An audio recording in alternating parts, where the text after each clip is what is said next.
nome do Pai, do Filho e do Espírito Santo. Amém. Nós pedimos, Senhor, a graça do vosso Santo Espírito sobre cada um de nós, que venha nos auxiliar para meditarmos a vossa palavra, compreender os mistérios da nossa salvação e cada vez mais nos conduzir assim no caminho de nossa conversão, por Cristo nosso Senhor. Amém. Meus irmãos e irmãs, estamos aí hoje na terça-feira da 17ª semana do Tempo Comum. Meditaremos o capítulo 13 de São Mateus, versículos 36 a 43. Naquele tempo, Jesus deixou as multidões e foi para casa. Seus discípulos aproximaram-se dele e disseram: Explica-nos a parábola do joio. Jesus respondeu: Aquele que semeia a boa semente é o Filho do Homem. O campo é o mundo. A boa semente são os que pertencem ao reino. Os joios são os que pertencem ao maligno. O inimigo que semeia o joio é o diabo. A colheita é o fim dos tempos. Os ceifadores são os anjos.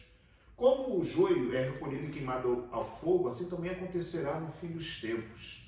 O Filho do Homem enviará os seus anjos e eles retirarão do seu reino todos os que fazem os outros pecar e os que praticam o mal, e depois os lançarão na fornalha de fogo.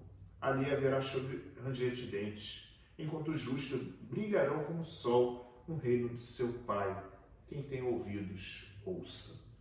Palavra da salvação, glória a vós, Senhor. Meus irmãos e irmãs, estamos aí meditando hoje esse capítulo 13, versículos 36 a 43 de São Mateus, que nos coloca dentro do momento que Jesus está com seus discípulos explicando a parábola do joio e do trigo. Uma coisa que nós precisamos perceber que é a realidade do mal que existe em nós, porque a marca do pecado original, que consequentemente após o batismo fica a sua cicatriz em nossa alma, que é a concupiscência, que é a inclinação para o mal, nós temos que aprender a perceber como nós somos tentados diante das semeaduras investidas do diabo em nossa vida, com as tentações, que são as ações diárias que o diabo faz diante de nós que queremos perseverar no caminho com o Senhor. Por que as tentações? Porque são as ações ordinárias dele.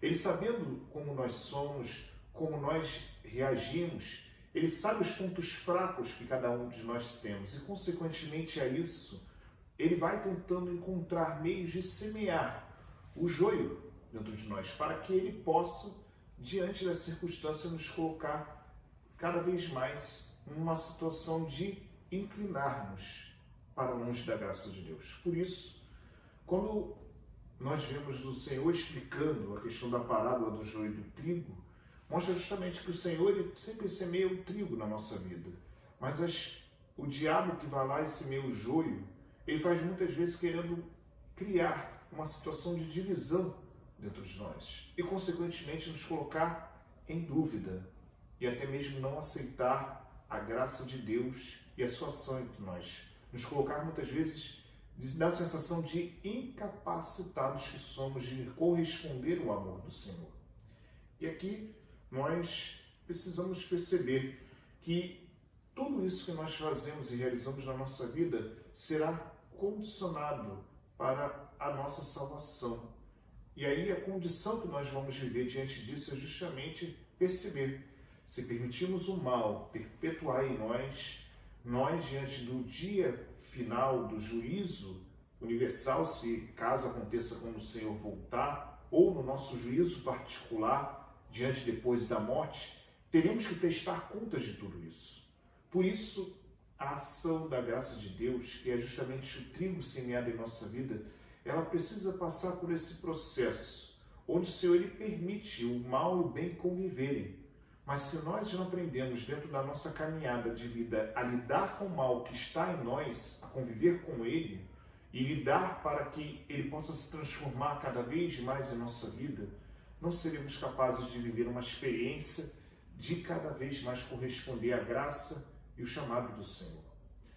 A consequência também de uma situação que nós precisamos estar atentos é justamente a tentação de permanecer no mal, que vai nos arrastando cada vez mais longe da graça de Deus e, consequentemente, mais perto do inferno.